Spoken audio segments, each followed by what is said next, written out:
Bueno, les voy a pedir que vayan a la carta a los Romanos, el capítulo 9. Y vamos a leer del verso 6 hasta el 13.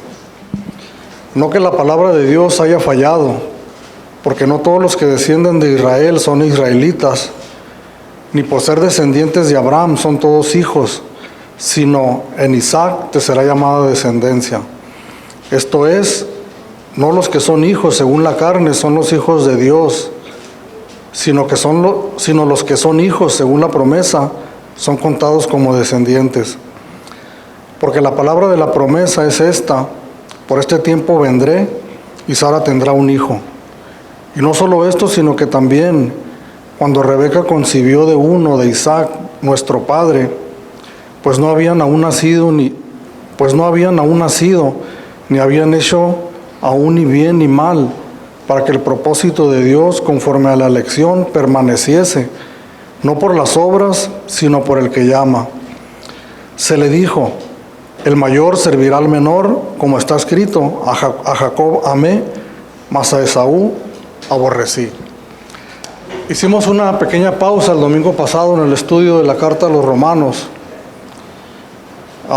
Pero la semana antepasada, que comenzamos el capítulo 9 de aquí, de Romanos, decíamos que después de haber estudiado los primeros 8 capítulos de la carta, el apóstol Pablo entra en una especie de paréntesis, los capítulos 9 al 11, para hablar específicamente acerca del pueblo de Israel.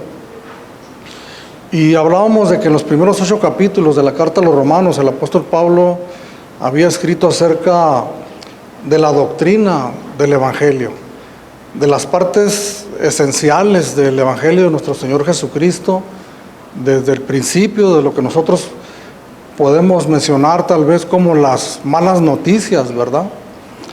De que todo ser humano estamos destituidos de la gloria de Dios, que somos pecadores, que no hay remedio para nosotros, en nosotros mismos como seres humanos, que no hay buenas obras que nos puedan salvar, que todos nosotros estamos destituidos de la gloria de Dios.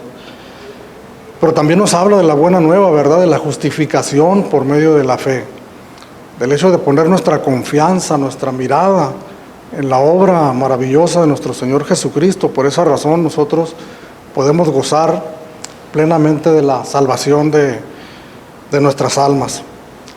Pero al llegar al capítulo 9, en los primeros 5 versículos, que fue los que hablamos la semana pasada, y es donde empieza el apóstol Pablo tal vez podamos llamarlo así, paréntesis de 3 capítulos, en donde comienza a mencionar la condición del pueblo de Israel. Y mirábamos la gran preocupación del apóstol Pablo al hablar en los primeros versículos, y que lo recordamos en esta mañana, cuando dice: verdad digo en Cristo, no miento, mi conciencia me da testimonio en el Espíritu Santo que tengo gran tristeza y continuo dolor en mi corazón, porque deseara yo mismo ser anatema, separado de Cristo, por amor a mis hermanos, los que son mis parientes según la carne, que son israelitas, de los cuales son la adopción, la gloria, el pacto, la promulgación de la ley, el culto y las promesas, de quienes son los patriarcas, de los cuales según la carne vino Cristo, el cual es Dios sobre todas las cosas, bendito por los siglos. Amén. Entonces, para entrar en estos primeros 3 capítulos, en este pequeño paréntesis, el apóstol Pablo lo primero que hace es que pone al descubierto su carga emocional que él sentía por la condición del pueblo de Israel en esos momentos. Entonces, lo que el apóstol Pablo está haciendo aquí es que está descubriendo un malentendido que había hasta ese momento. Y es el hecho de que los judíos pensaban, y de hecho gran parte de la iglesia cristiana pensaba, que el pueblo judío, por el hecho de ser el pueblo de Israel, automáticamente todos ellos como nación, de manera conjunta, ellos tenían garantizada la salvación. Sin embargo, con estas palabras de los primeros 5 versículos, el apóstol Pablo está prácticamente implicando lo contrario. Había tristeza en su corazón porque no era Esa es la realidad que él conocía y que él sabía por medio de la revelación de la palabra de Dios. La gran mayoría de los judíos en el tiempo que el apóstol Pablo escribía esta carta estaban destituidos de la gloria de Dios. Una pequeña minoría de judíos habían recibido la salvación por medio de la fe individualmente, cada uno de ellos, a través de la predicación del Evangelio, y formaban una parte minoritaria, una parte mínima de la iglesia cristiana en aquellos tiempos. Pero la gran, inmensa mayoría del pueblo de Israel en ese momento estaba bajo condenación. Y esto era una realidad que chocaba realmente con el conocimiento, con el mal entendimiento que tenían muchos acerca de estas cosas. Les repito, porque ellos pensaban que por el hecho de ser judíos ellos tenían garantizada la salvación. Había el conocimiento de las grandes promesas que Dios tenía para el pueblo de Israel de bendición y de salvación, ¿verdad? ¿Quién no conocía las promesas que Dios había hecho a Abraham? En Génesis capítulo 12, versículo 1 al 3, cuando Dios llama a Abraham y le dice: te bendeciré y engrandeceré tu nombre, y serás bendición. A los que te bendijeren, bendeciré; a los que te maldijeren, maldeciré. Y en ti serán benditas todas las familias de la tierra. Entonces eso contrastaba en gran manera con lo que el apóstol Pablo empieza a enseñar en este capítulo número 9 y hasta el 11, de la verdadera condición del pueblo de Israel. Entonces, por eso en el versículo 6 el apóstol Pablo menciona estas palabras y dice: no que la palabra de Dios haya fallado. Entonces había en la mente, ¿verdad?, de muchos creyentes eso, ¿no?, de que los judíos tienen la salvación garantizada por el hecho de ser judíos. Mas, sin embargo, había esa realidad que el apóstol Pablo estaba manifestando en ese momento, que estaban la gran mayoría en la misma condición que la gran mayoría de los gentiles, que estaban perdidos, que estaban bajo condenación. Entonces estas palabras que menciona el apóstol Pablo aquí en el versículo 6 son importantes, porque dice: no que la palabra de Dios haya fallado. Porque entonces muchos, aún judíos, cristianos convertidos al Evangelio, muchos simpatizantes del judaísmo que se habían convertido al cristianismo, gentiles, la mayoría de la iglesia cristiana podía preguntarse entonces: ¿en dónde están las promesas de Dios de salvación, verdad, para el pueblo de Israel? Si entonces estamos mirando a una nación que está perdida, que está necesitada de salvación. Entonces había una fractura, una hendidura, podemos decir, en la confianza que la iglesia podía tener en su gran Dios y Salvador. Y todo por un mal entendimiento, ¿verdad?, de la palabra de Dios, porque hemos repetido nosotros muchas veces que la fe de nosotros como creyentes, como iglesia, no es una fe ciega. Una fe en donde nosotros vamos a escuchar una enseñanza y nosotros la creemos a pie juntillas, con ojos cerrados, porque la persona que está enfrente hablándole lo está diciendo, entonces yo lo creo. Pero cuando esas palabras no se cumplen o llegan a fallar, por decirlo así, de esta manera, entonces se resquebraja la confianza que nosotros debemos de tener en Dios. Y aquí lo que tenemos delante de nosotros es lo mismo que hemos estado mirando a lo largo de los 8 capítulos de la carta a los Romanos, a un hombre de Dios, usado por Dios en gran manera, con una preocupación genuina por la iglesia, para que ésta creciera en el conocimiento de Dios. Porque estas enseñanzas de esto se tratan, hermanos, de conocer verdaderamente quién es nuestro Dios. Muchos de nosotros, al venir al cristianismo, o tal vez muchos que han crecido de alguna manera relacionados con la iglesia, la gran mayoría de nosotros traemos ideas preconcebidas acerca de Dios, ideas equivocadas de quién es Dios, ideas que hemos ido alimentando a lo largo de nuestra vida como creyentes, en una idea equivocada y errónea de quién es Dios. Utilizamos nuestros gustos, nuestras preferencias para ir moldeando lo que nosotros creemos que es un Dios que sería agradable para nosotros. Cuando nosotros encontramos circunstancias que no nos agradan mucho, pero que están en la Escritura, en la palabra de Dios, automáticamente nosotros tendemos a buscar la manera de cambiar eso para poder nosotros formar una idea de un Dios más agradable y más accesible para nosotros y para los demás. Mas, sin embargo, lo que nosotros tenemos que aprender, hermanos, como iglesia, es que nosotros tenemos que recibir a Dios tal y como Él es. Entendiendo que la Escritura nos dice que Dios es bueno, que Dios es justo, que Dios es santo, que no va a hacer absolutamente nada que sea injusto, que sea pecaminoso para nosotros. Así lo percibamos nosotros como algo duro, difícil de recibir o que no concuerde con las ideas que nosotros tenemos.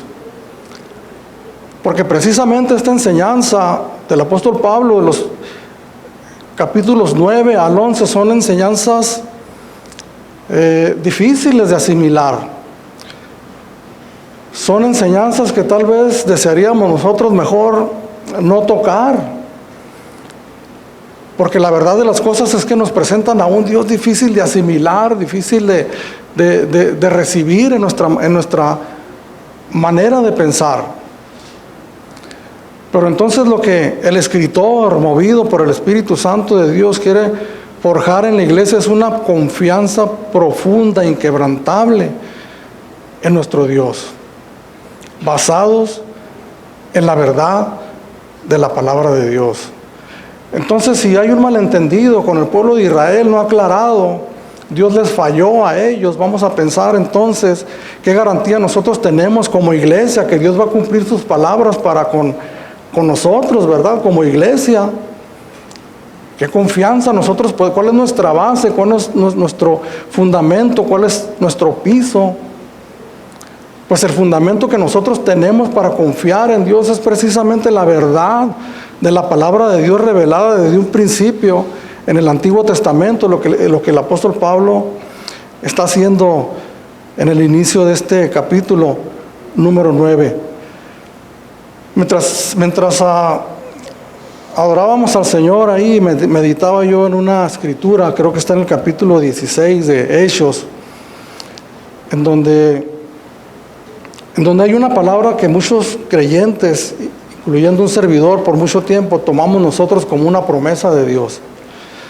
¿Quién ha escuchado ese texto que dice el carcelero de Filipos, que le dice el apóstol Pablo al carcelero, le dices, cree en el Señor Jesucristo y serás salvo tú y toda tu casa? ¿Cuántos han escuchado ese texto, verdad? ¿Cuántas veces un servidor llegué delante de otras personas y le dije, cree en el Señor Jesucristo y no solamente vas a ser tú, sino Dios te garantiza que toda tu casa va a ser salva? Pero entonces comienzan a pasar las semanas, los años, el tiempo, y resulta que esa promesa no se cumple, ¿verdad? Entonces es entonces que nosotros tenemos que meditar y estudiar bien la palabra de Dios y entender que no era una promesa en sí misma para todas las familias. Y es lo que está haciendo aquí el apóstol Pablo, precisamente en ese entendimiento equivocado que tenían gran mayoría de la iglesia acerca del pueblo de Israel, y que aquí se dispone el apóstol Pablo a aclarar. Y lo primero que dice es no que la palabra de Dios haya fallado. O sea, Dios no es el que ha fallado, Dios no falló en este asunto. Dice, porque no todos los que descienden de Israel son israelitas. Entonces ya el apóstol Pablo empieza a aclarar más la situación y le dice tal vez en ese momento y en este tiempo también esta frase sorprendente, ¿verdad? Aparentemente algo contradictorio. Dice, no todos los que descienden de Israel son israelitas. No todos los que forman parte del pueblo de Israel pertenecen al verdadero Israel. el capítulo 2, versículos 28 y 29, el apóstol Pablo escribió: pues no es judío el que lo es exteriormente, ni es la circuncisión la que se hace exteriormente en la carne, sino que es judío el que lo es en lo interior. Y la circuncisión es la del corazón, en espíritu, no en letra, la alabanza del cual no viene de los hombres, sino de Dios. Y aquí en el capítulo 9, versículo 27, dice: también Isaías clama tocante a Israel: si fuera el número de los hijos de Israel como la arena del mar, tan solo el remanente será salvo. Entonces, si nosotros podemos mirar, la Escritura nos habla claramente acerca de la realidad del pueblo de Israel, que es un remanente. Aquí lo compara el profeta Isaías, que es el profeta que está citando el apóstol Pablo, cuando dice: si el número de los hijos de Israel fuere como la arena del mar, tan solo el remanente será salvo. Eso significa que de la gran muchedumbre, de la gran multitud de israelitas que son como de la arena del mar, solamente una pequeña porción de ellos, un apartado que Dios hace de ellos, un remanente solamente, será salvo. Entonces, lo que el apóstol Pablo nos está diciendo aquí, que no es el hecho de ser judío en sí mismo lo que nos da la salvación, sino que es el llamado que Dios hace a la salvación. Y aquí lo que nosotros estamos entrando es precisamente a un punto difícil tal vez de digerir, y que vamos a estar tratando de comprender en los 3 capítulos del 9 al 11 que vamos a estar leyendo en el transcurso de las semanas siguientes. Entonces, la promesa de salvación no era para toda la nación de Israel, sino era solamente para un remanente que Dios había escogido. Versículo 7: ni por ser descendientes de Abraham son todos hijos, sino en Isaac te será llamada descendencia. Esto es, no los que son hijos según la carne son los hijos de Dios, sino los que son hijos según la promesa son contados como descendientes. Porque la palabra de la promesa es esta: por este tiempo vendré y Sara tendrá un hijo. Ahora, para explicar esta verdad, esta gran verdad, el apóstol Pablo utiliza algunos ejemplos del Antiguo Testamento, y en los versículos siguientes que vamos a estar mirando presenta la historia de 2 pares de hermanos. Uno son Isaac e Ismael, el otro es Jacob y Esaú. Y la primera referencia que el apóstol Pablo hace aquí, en el versículo 7, cuando dice: ni por ser descendientes de Abraham son todos hijos, sino en Isaac te será llamada descendencia.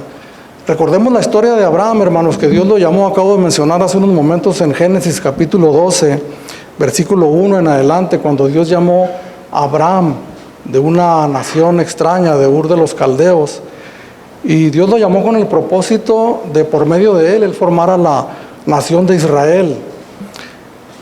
Para formar a la nación de Israel, Dios tenía su plan específico, y Dios le prometió a Dios a un hijo. Le dijo que la nación iba a ser grande en gran manera. El asunto es que el tiempo siguió pasando. Abraham y Sara comenzaron a envejecer. Abraham casi de 100 años, Sara lo mismo. De hecho, Sara llegó a la edad donde ya no podía ella de manera natural procrear hijos. Entonces, ¿qué fue lo que sucedió en Génesis capítulo 16? Miramos ahí una maniobra de Sara, ¿verdad? Cuando se dio cuenta que el tiempo estaba pasando, entonces le dice a Abraham: ¿sabes qué, Abraham? Ya somos viejos tú y yo, pero tengo una sierva llamada Agar.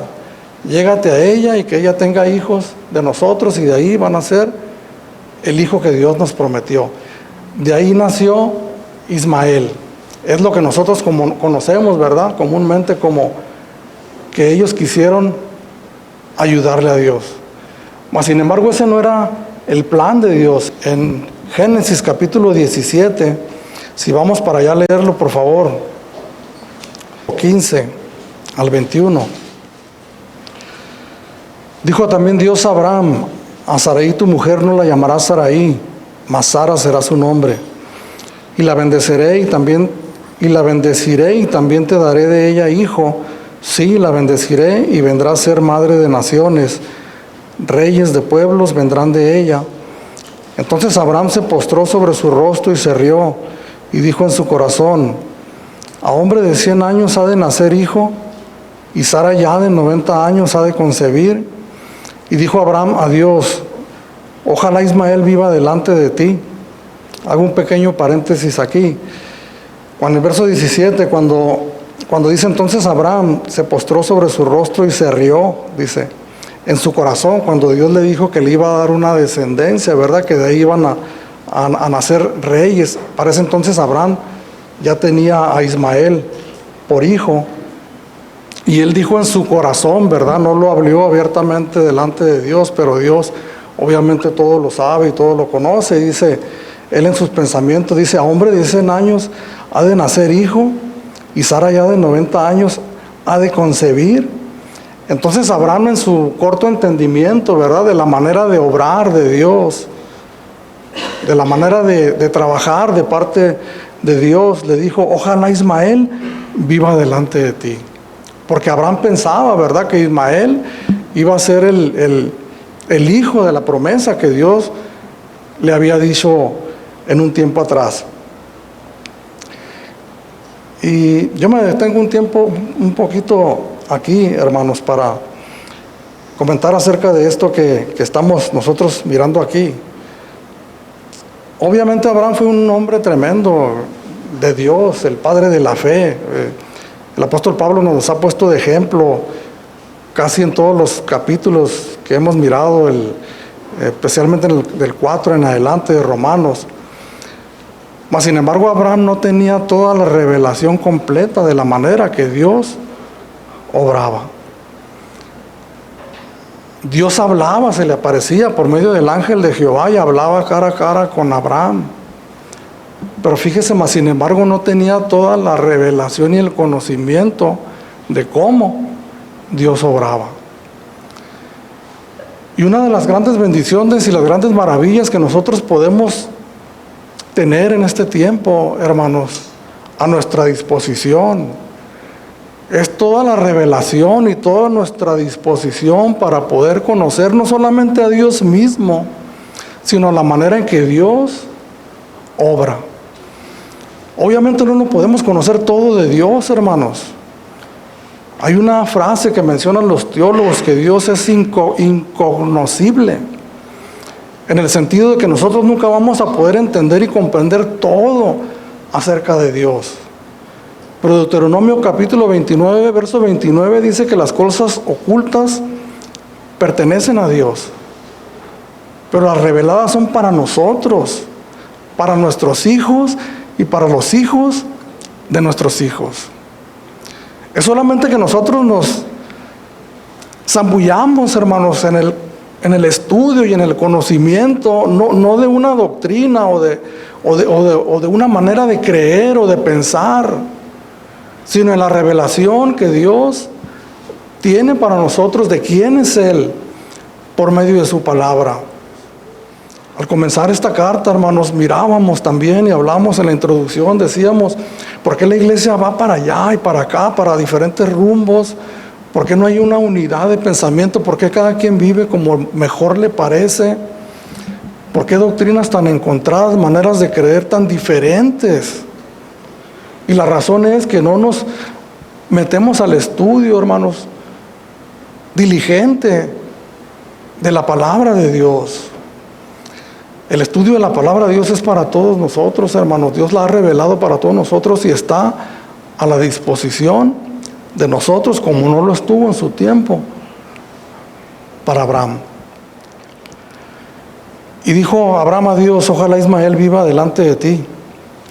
Respondió Dios: ciertamente Sara tu mujer te dará a luz un hijo, y llamará su nombre Isaac, y confirmaré mi pacto con él como pacto perpetuo para sus descendientes después de él.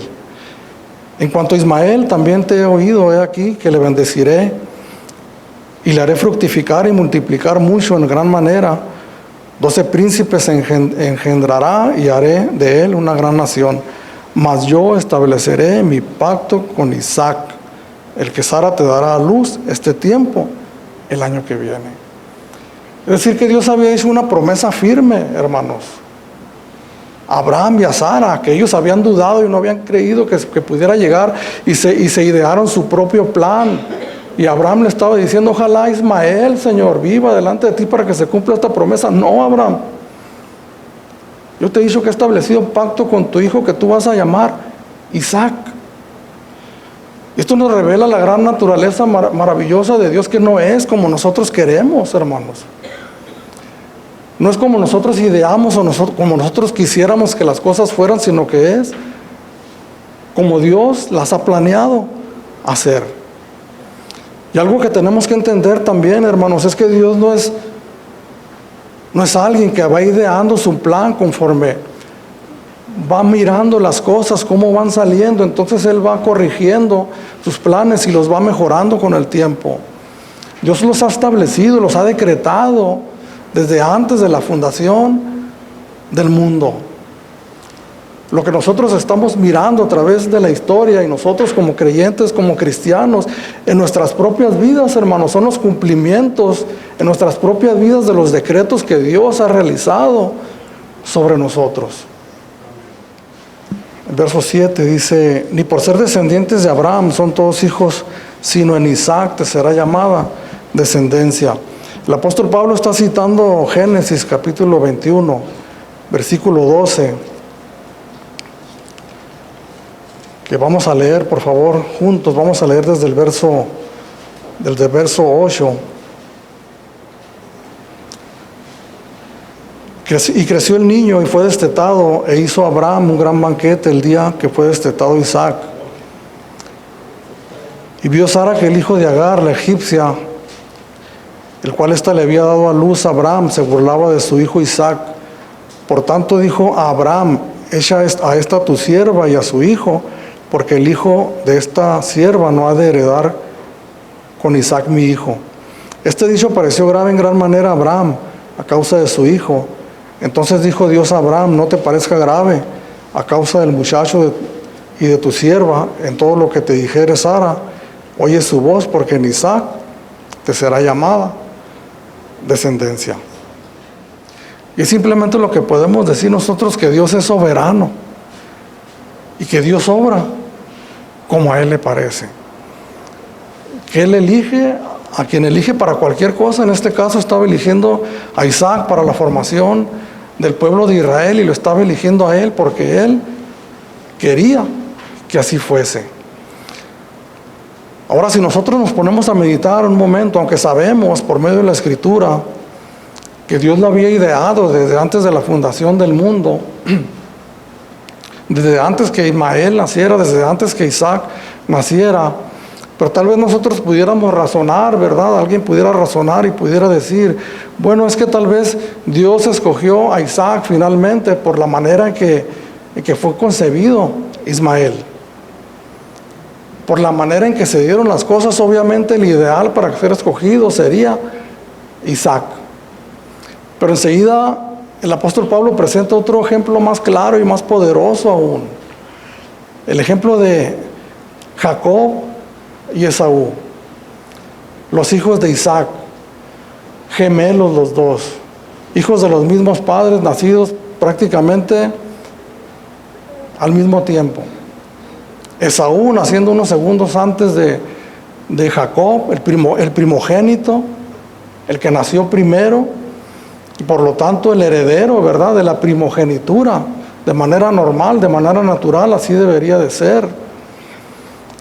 Y dice aquí los versículos, el verso 10 al 13 dice: y no solo esto, sino también cuando Rebeca concibió de uno, de Isaac, nuestro padre, pues no habían aún nacido, ni habían hecho aún ni bien ni mal, para que el propósito de Dios,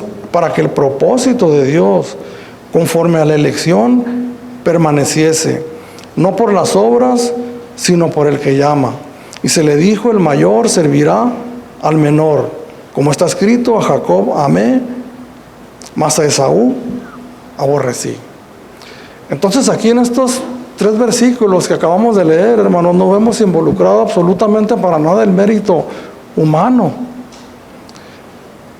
Es decir, el derecho por cualquier circunstancia, por haber nacido primero, por ser mejor, por estar más bonito, por cualquier otra razón.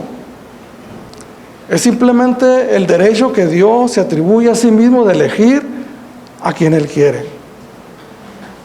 A Jacob amé y a Esaú aborrecí.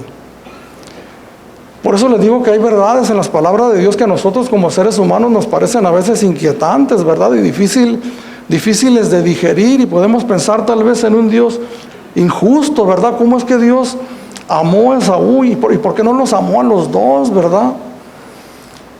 En el Nuevo Testamento, esta palabra aborrecí, podemos nosotros darle el significado de amar menos, ¿verdad? Cuando el Señor dice, si alguno no aborrece a su padre, a su madre, a sus hijos, a su familia, por seguirme a mí, dice, no son dignos de ser mis discípulos. Y el pasaje paralelo nos da una traducción más clara cuando dice, si uno ama más a padre, madre, hijos que a mí, no es digno de ser mi discípulo. Mas sin embargo, en un texto que vamos a mirar ya al terminar la enseñanza, aquí no está hablando de amar menos a Esaú. Está hablando verdaderamente de aborrecer, de pasar por alto. En cuanto a la bendición de la salvación, a pasarlo por alto y entregarlo a una vida de maldición. Como vamos a mirar más adelante en Malaquías capítulo 1, versículo 2 y 3. Ahora, entre paréntesis, hermanos, por más maldición que haya Dios decretado, recuérdese que la humanidad está bajo maldición de parte de Dios. Cuando Adán y Eva pecaron en el huerto del Edén, declaró una maldición sobre ellos de una vida entregada al pecado. ¿Y qué es lo que toda la humanidad estamos padeciendo en este momento? No, sin dejar a un lado nuestra responsabilidad en ello, como pecadores. Mas sin embargo, a pesar de esa maldición, podemos mirar la bondad y la misericordia inmerecida de parte de Dios para todos nosotros. Amén. Para toda la humanidad. Dice la Escritura, Señor Jesucristo, que Dios hace salir su sol sobre justos y sobre injustos. Los avances de la ciencia que Dios ha traído, somos beneficiarios cristianos y no cristianos. El aire que nosotros respiramos, aunque a veces un poco contaminado, pero que nos ayuda a sobrevivir, somos beneficiarios justos e injustos. Justos en el sentido que hemos sido justificados por la sangre de Jesucristo y aquellos que no lo han sido. Es la misericordia de Dios para todos nosotros, mas sin embargo Dios tiene el derecho de elegir a quién sí y a quién no.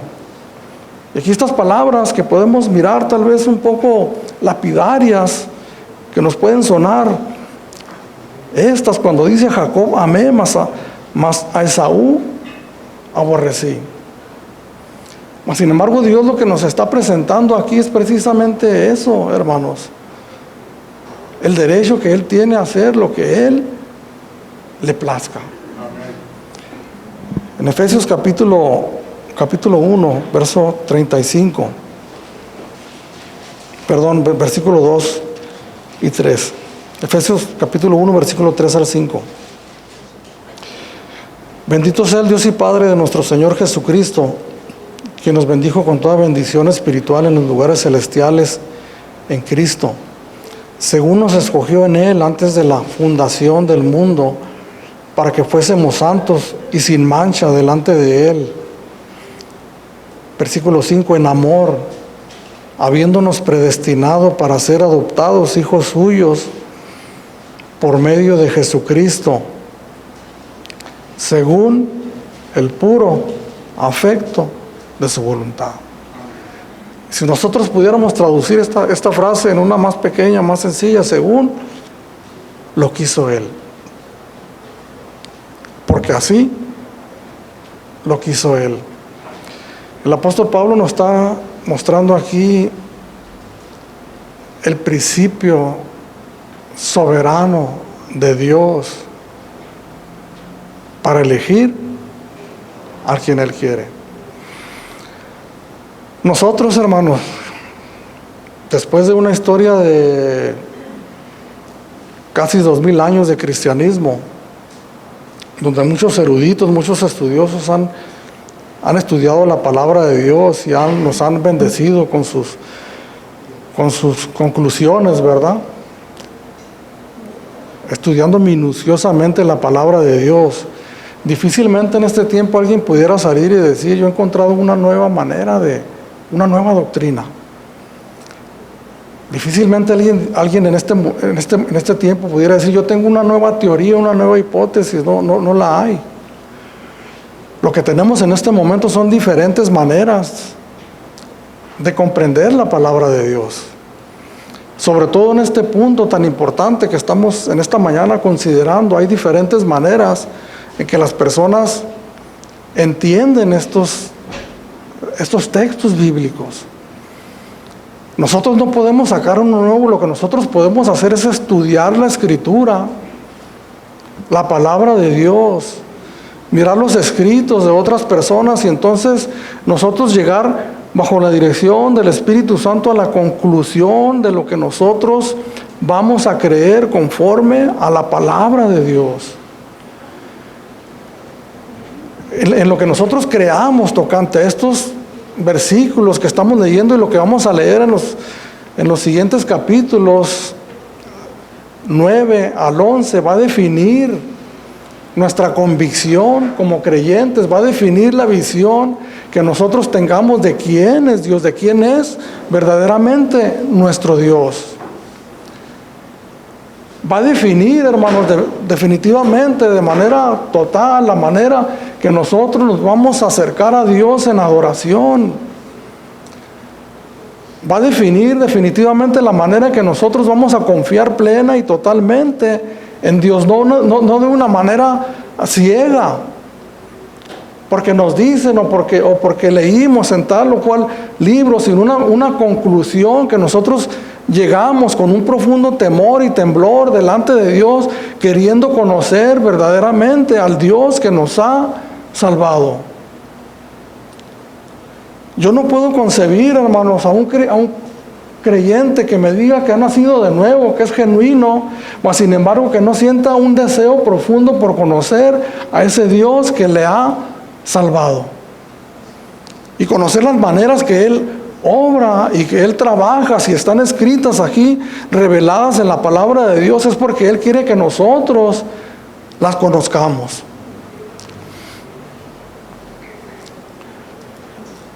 Hay muchas personas que al considerar estos textos bíblicos, ellos piensan de manera muy respetable y dicen que Dios se está refiriendo aquí simplemente a naciones. En el versículo 13, cuando dice: como está escrito, a Jacob amé, mas a Esaú aborrecí. El apóstol Pablo está citando a Malaquías capítulo 1, versículo 2 y 3, que es un libro antes del Evangelio de Mateo, el último libro del Antiguo Testamento.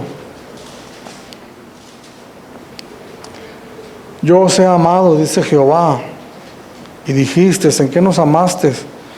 ¿No era Esaú hermano de Jacob? Dice Jehová, y amé a Jacob. Y a Esaú aborrecí y convertí sus montes en desolación y abandoné su heredad para los chacales del desierto. Entonces aquí el escritor, el profeta Malaquías, se está refiriendo tanto a Jacob como a Esaú, como a las dos naciones, nación de Israel y la nación de Edom. Entonces muchos escritores dicen, el escritor está hablando de las naciones a las que Dios escogió para llevar a cabo su plan, ¿verdad? La nación de Israel, para llevar a cabo sus propósitos, y la nación de Edom para oponerse a sus propósitos. Mas sin embargo, cuando nosotros leemos detenidamente los versículos que hemos estado leyendo, estamos mirando que Dios está hablando de dos personas. Nos está hablando de sus historias, de sus nacimientos, de sus comportamientos. Nos está hablando de individuos que en un momento dado Dios los llamó a ellos personalmente, sí, después en el futuro ellos se convirtieron en naciones numerosas. Pero podemos llegar nosotros a la conclusión que Dios se está refiriendo a individuos. Entonces nosotros podemos entender que Dios, hermanos, es libre de llamar individualmente a quien Él quiera. Eso para nosotros es difícil de comprender, sobre todo cuando nosotros sabemos que hemos sido llamados por Dios, ¿verdad? Cuando Dios elige, porque utiliza también estos versículos, palabras que el apóstol Pablo utiliza para el llamamiento personal e individual a la salvación en todas sus cartas, y uno de ellos es el término elección. Y sabemos que Dios nos elige desde antes de la fundación del mundo, antes de que este mundo fuera creado siquiera. Pero en un tiempo específico de la historia, usted y yo, que tuvimos la gran bendición inmerecida de haber sido escogidos por Dios, en un momento específico escuchamos el Evangelio, la verdad, las buenas nuevas de salvación. Primero escuchamos las malas nuevas, las malas noticias de nuestra condición. Después escuchamos la buena noticia de Jesucristo al venir a dar su vida por todos nosotros. Entonces nosotros, al comprender por medio de la gracia de Dios, iluminando nuestro entendimiento para que pudiéramos comprender esa gran verdad, Dios llamándonos por medio del Evangelio. Cada vez que escuchas el Evangelio, amigo, hermano, que estás en esta congregación, es Dios que te está llamando. El llamado de Dios es por medio del Evangelio, a ponernos a cuentas con Dios. Eso quiere decir que nosotros tenemos una responsabilidad también delante de Dios al escuchar las buenas nuevas de salvación. Entonces decir nosotros, ahora ¿qué voy a hacer yo con esto?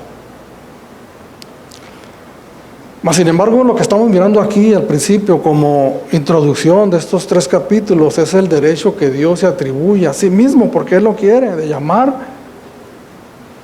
a quien Él quiere. Les quiero leer un pequeño escrito del escritor y pastor John Piper acerca de estos versículos precisamente.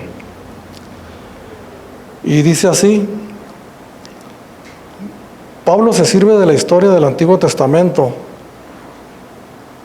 de la soberana selección de Isaac y Jacob por parte de Dios, para establecer un principio esencial sobre el modo en que éste selecciona a las personas.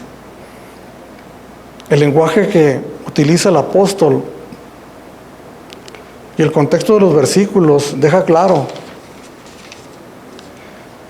que está aplicando este principio a la elección de individuos para salvación.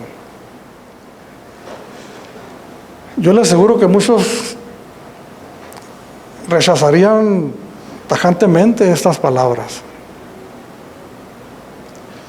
A lo largo del estudio de la Escritura, hermanos, he comprendido verdaderamente que nosotros no tenemos la capacidad por nosotros mismos para elegir a Dios. Eso no es posible, hermanos. Parte de la naturaleza de nosotros como pecadores y la experiencia personal que hemos mencionado muchas veces de nosotros mismos sin la observación en otras personas es que la tendencia del ser humano es de continuo, y la Escritura lo dice, al mal. Hay deseos a veces de acercarnos a Dios, de querer sosegar nuestras vidas, de entrar en una relación con Dios, pero simple y sencillamente no nos es posible, porque nuestro malvado corazón continuamente nos lleva hacia un sentido contrario. Es que eso de 50% de nosotros y 50% de Dios simple y sencillamente no concuerda con lo que nosotros encontramos en la palabra de Dios. Algo que nosotros debemos de entender, hermanos, de Dios es que Dios es soberano y que Él hace lo que Él quiere.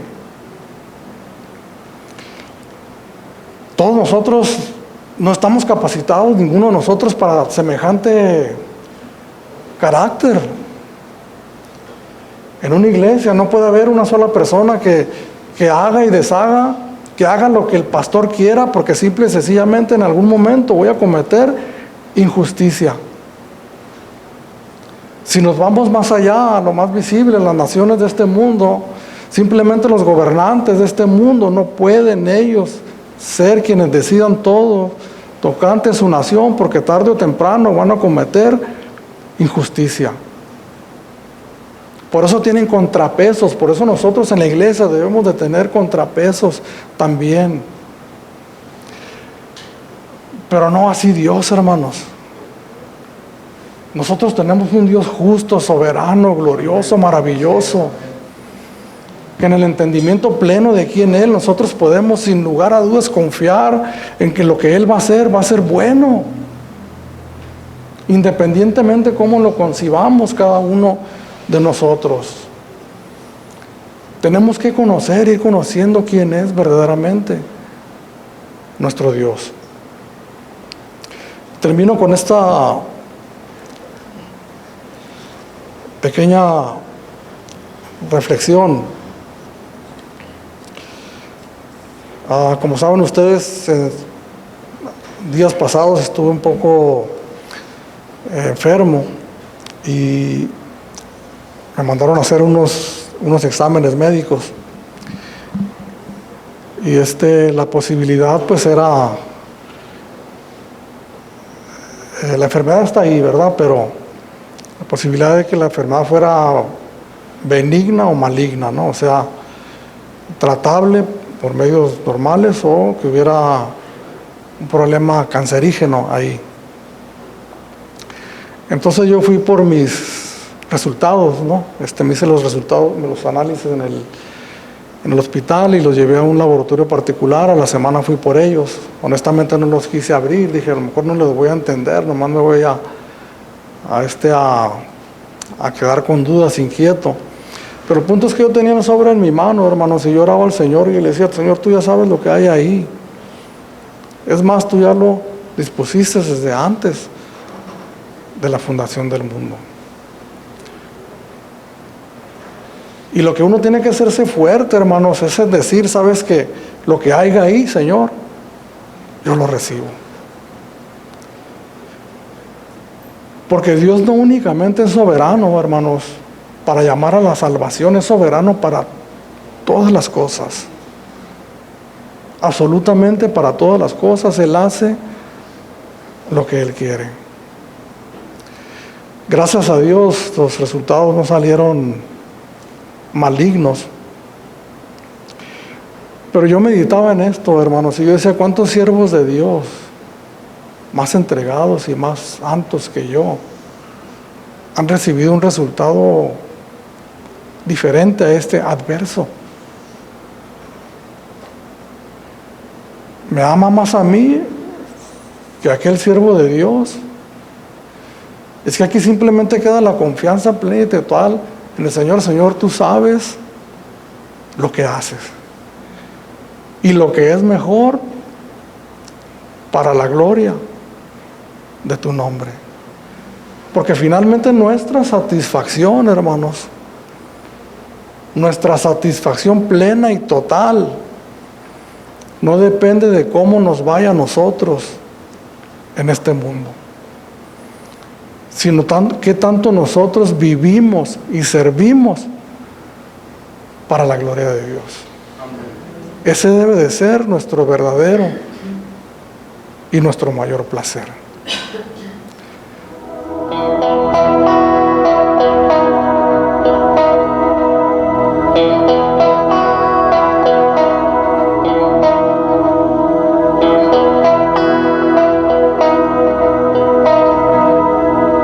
Amén.